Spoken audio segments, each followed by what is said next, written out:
Hello friends, I am Urmila Salunke. Welcome to our YouTube channel Vivekananda academy of human excellence. छात्रों, आज हम देखने वाले हैं छठी कक्षा से 5वां लेसन जिसका नाम है अक्षरों का महत्व, और इसके हम देखने वाले हैं सवाल जवाब यानी सॉल्यूशन। क्वेश्चन नंबर 1 है, पाठ में ऐसा क्यों कहा गया है कि अक्षरों के साथ एक नए युग की शुरुआत हुई। क्वेश्चन है, पाठ में ऐसा क्यों कहा गया है कि अक्षरों के साथ एक नए युग की शुरुआत हुई।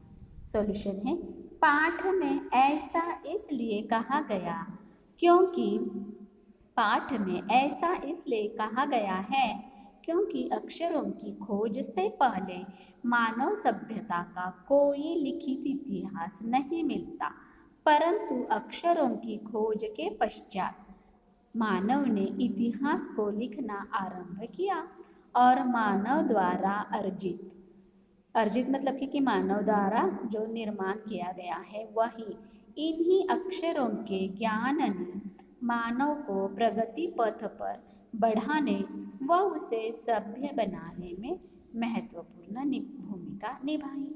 इन सब कारणों से अक्षरों के साथ एक नए युग की शुरुआत हुई, यह कहा गया है।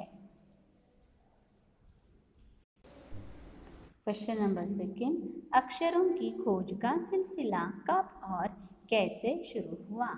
पाठ पढ़कर उत्तर लिखो। क्वेश्चन नंबर 2, अक्षरों की खोज का सिलसिला कब और कैसे शुरू हुआ। पाठ पढ़कर उत्तर लिखो।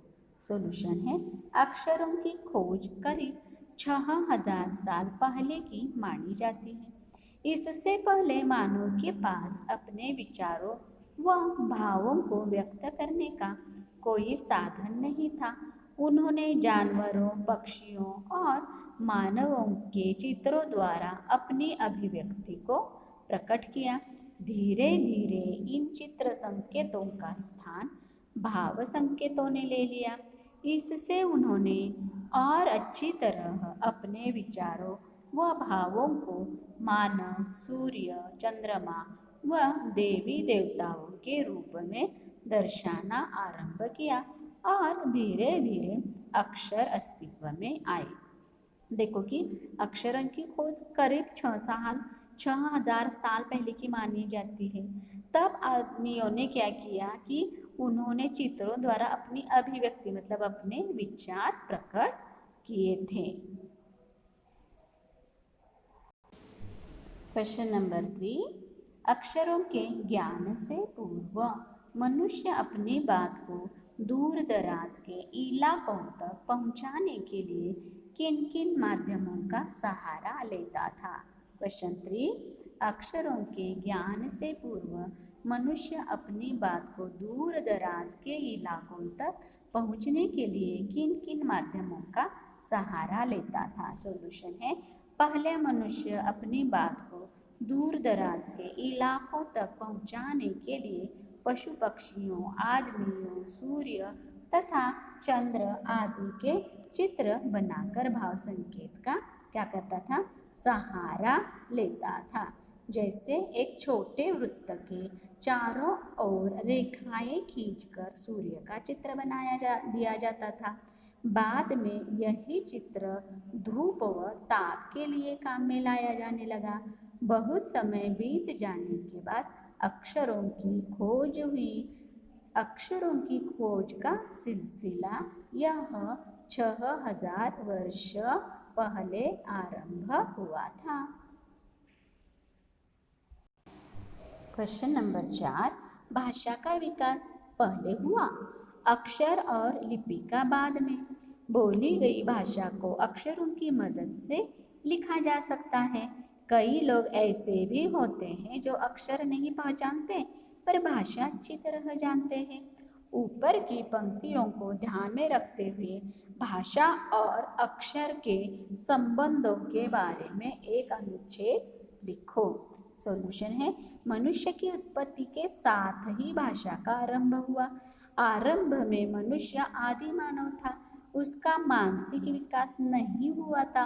वह अपनी बात को समझाने के लिए इशारों व ध्वनि संकेतों का सहारा लेता था। परंतु जैसे जैसे आदिमानव का मानसिक विकास होता गया, मतलब क्या विकास यानी डेवलपमेंट, उन संकेतों व ध्वनि संकेतों का भी विकास होता गया और वे विचारों को भली भांति व्यक्त करने में सक्षम हो गए। मतलब क्या कि वह अपने विचार एक दूसरे को बताने के काबिल हो गए। इसी तरह भाषा का विकास हुआ। इसके बाद मनुष्य अपने विचारों व अनुभवों को लिख कर व्यक्त करने के लिए प्रेरित होने लगा और उसने गुफाओं व पत्थरों पर चित्र संकेतों द्वारा अपने विचारों को व्यक्त करना आरंभ किया। अब वो देवी देवताओं, सूर्य, चंद्रमा के द्वारा और ज़्यादा सहज भाव से अपनी मन की बातें वह कहने लगा। गुफाओं व पत्थरों पर चित्र संकेतों द्वारा अपने विचारों को व्यक्त करना आरंभ किया। अब वो देवी देवताओं, सूर्य, चंद्रमा के द्वारा और ज़्यादा सहज भाव से अपनी अभिव्यक्ति को अंकित करने लगा और इसी विकास के क्रम ने अक्षरों को जन्म दिया।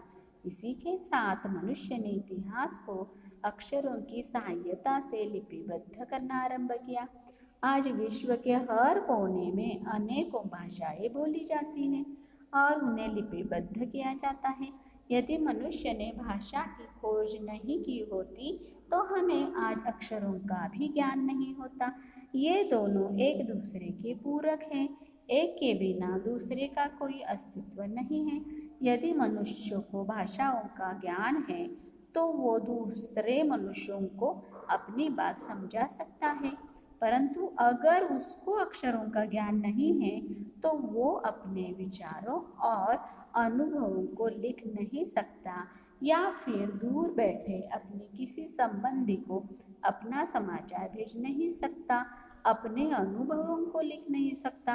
परंतु अगर इसके विपरीत उसे अक्षरों का ज्ञान है तो वो भावों, विचारों को अच्छी तरह से व्यक्त कर सकता है, क्योंकि अक्षरों के इसी ज्ञान से हमें आज हमारे इतिहास के बारे में इतनी जानकारियाँ उपलब्ध है।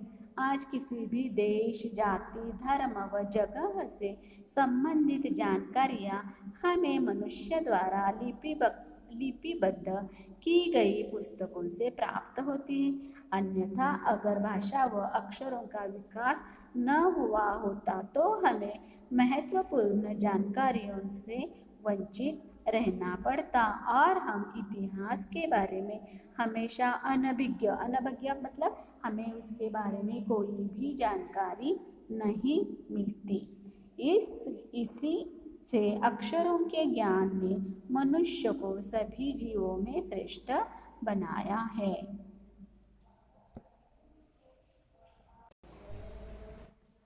क्वेश्चन नंबर 1 अनादिकालीय भाषा अध्ययन से है। क्वेश्चन नंबर 1 अनादिकाल में रेखांकित शब्द का अर्थ है जिसकी कोई शुरुआत या आदि न हो। नीचे दिए गए शब्द भी मूल शब्द के शुरू में कुछ जोड़ने से बने हैं, इसे उपसर्ग कहते हैं। इन उपसर्गों को अलग अलग करके लिखो और मूल शब्दों को लिखकर उनका अर्थ समझो। असफल, अनुचित, अपरिचित, अदृश्य, अनावश्यक, अनिच्छा। अब बताओ कि ये उपसर्ग जिन शब्दों के साथ जुड़ रहे हैं क्या उनमें कोई अंतर है? उपर्युक्त शब्दों से वाक्य बनाओ और समझो कि ये संज्ञा है या विशेषण। वैसे तो संख्याएं संज्ञा होती है, पर कभी कभी ये विशेषण का काम भी करती हैं। जैसे नीचे लिखे वाक्य में हमारी धरती लगभग 5 अरब साल पुरानी है। कोई 10,000 साल पहले आदमी ने गांवों को बसाना शुरू किया था। इन वाक्यों में रेखांकित अंश सार संज्ञा के बारे में विशेष जानकारी दे रहे हैं, इसलिए ये संख्यावाचक विशेषण है। संख्यावाचक विशेषण का इस्तेमाल उन्हीं चीज़ों के लिए होता है जिन्हें गिना जा सकता है, जैसे 4 संतरे, 5 बच्चे, 3 शहर आदि। पर यदि किसी चीज़ को गिना नहीं जा सकता तो उसके साथ संख्या वाले शब्दों के अलावा माप तौल आदि के शब्दों का इस्तेमाल भी किया जाता है। 3 जग पानी, 1 किलो जीरा, यहाँ रेखांकित हिस्से परिमाणवाचक विशेषण हैं क्योंकि इनका संबंध माप तौल से है।